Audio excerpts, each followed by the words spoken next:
बागेश्वर जनपद की कपकोट विधानसभा में सरकारी विद्यालयों और सरकारी संपत्तियों की बदहाल स्थिति को लेकर बनाए गए वीडियो अब राजनीतिक विवाद का बड़ा कारण बनते जा रहे हैं। सोशल मीडिया पर वायरल हो रहे इन वीडियो के जरिए जहां विपक्ष सरकार की कार्यशैली और विकास के दावों पर सवाल खड़े कर रहा है, वहीं अब प्रशासन भी इस मामले में सख्त रुख अपनाता दिखाई दे रहा है।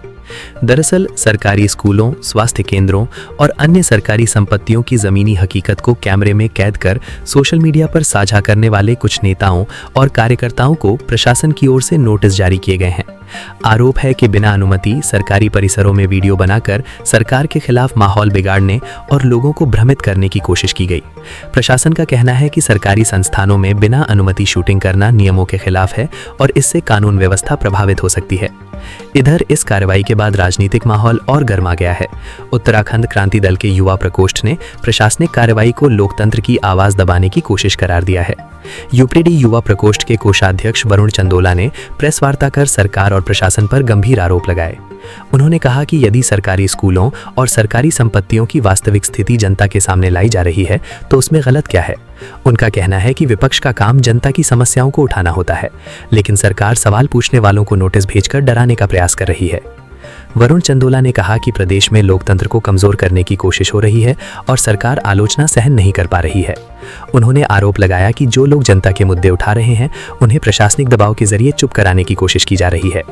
उन्होंने साफ कहा कि उत्तराखंड क्रांति दल जनता के हक और जन समस्याओं की आवाज उठाता रहेगा और किसी भी प्रकार की दमनकारी नीति से डरने वाला नहीं है। वहीं इस पूरे मामले को लेकर अब क्षेत्र में राजनीतिक बहस तेज हो गई है। एक तरफ विपक्ष इसे अभिव्यक्ति की स्वतंत्रता पर हमला बता रहा है, तो दूसरी तरफ प्रशासन नियमों और सरकारी व्यवस्था का हवाला दे रहा है। अब देखना होगा कि ये मामला केवल नोटिस तक सीमित रहता है या आने वाले दिनों में ये प्रदेश की राजनीति में बड़ा मुद्दा बनकर उभरता है। आज प्रेस वार्ता का आयोजन इसलिए है कि हमारे ऊपर शांति भंग की धाराएं लगाई गई है, अराजकता हमने करी, इस तरीके की धाराएं लगाई गई हैं। उसका सोशल मीडिया का एक वीडियो जो हमने सूपी में, जब हमें लोगों ने, क्षेत्र की जनता ने बताया कि वहाँ पे मैथ्स और फिजिक्स के टीचर नहीं है, इस बात पर चर्चा करने के लिए हम उस स्कूल में गए थे। हमने शिष्टाचार का पालन किया। उसके कुछ वीडियो साक्ष्य मैंने सोशल मीडिया में भी डाले हैं। मैं आप लोगों तक भी उसकी रॉ फुटेज शेयर कर दूंगा ताकि आप खुद भी असेसमेंट कर सकते हैं कि क्या हमारा आचरण शांति भंग करने का था या उस इम्पोर्टेंट इशू जो बच्चों के 35 बच्चों के जो भविष्य से जुड़ा हुआ है उससे था।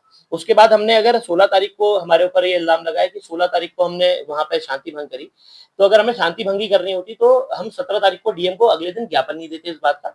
और आज जिन प्रिंसिपल ने हमारे खिलाफ कंप्लेन करी है, उन प्रिंसिपल का पूरा इतिहास हमें पता चलता है कि वो भाजपा के, उनकी वाइफ प्रधान है, उनका भाई क्षेत्र पंचायत सदस्य है, वो पूर्व में प्रधान रहे हैं। तो इस तरीके का अगर राजनीतिक व्यक्ति हम पे कोई आरोप लगाता है तो क्या ये राजनीति से प्रेरित है? क्योंकि अगर जो हम सवाल उठा रहे हैं उन 35 बच्चों के भविष्य के लिए, मैथ्स और फिजिक्स का टीचर साइंस के बच्चे के लिए कितना जरूरी होता है, ये शायद किसी जनता को मुझे बताने की जरूरत नहीं है।